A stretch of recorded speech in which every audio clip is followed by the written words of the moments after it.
საქართველოს კულტურისა და ძეგლთა დაცვის სამინისტროს მხარდაჭერით საერთაშორისო პროექტ კამერტონის საქართველოს წარმომადგენლობის ახალგაზრდა მუსიკოსები 26 აპრილიდან 6 მაისამდე გერმანიის ქალაქში კონცერტებს გამართავენ. გერმანიაში გამგზავრებამდე საქართველოს კულტურისა და ძეგლთა დაცვის სამინისტროს სააქტო დარბაზში პროექტის მონაწილეებმა საგასტროლოდ მომზადებული საკონცერტო პროგრამის ნაწილი წარმოადგინეს.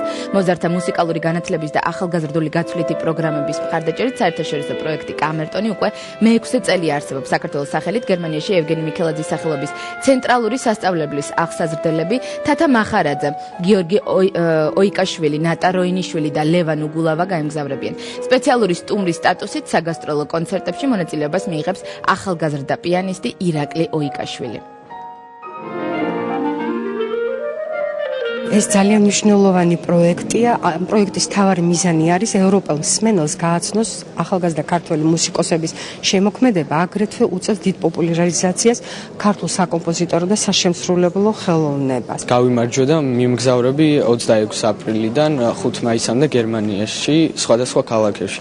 ჩატარდება კონცერტები. ძალიან მიხარია აგრეთვე, რომ საქართველო გადის გერმანიაში და ქართველი მუსიკოსები ასე თუ ისე წარმოაჩენენ თავის შესაძლებლობებს გერმანული პუბლიკის წინაშე. საქართველოს ეროვნული მუზეუმი შალვა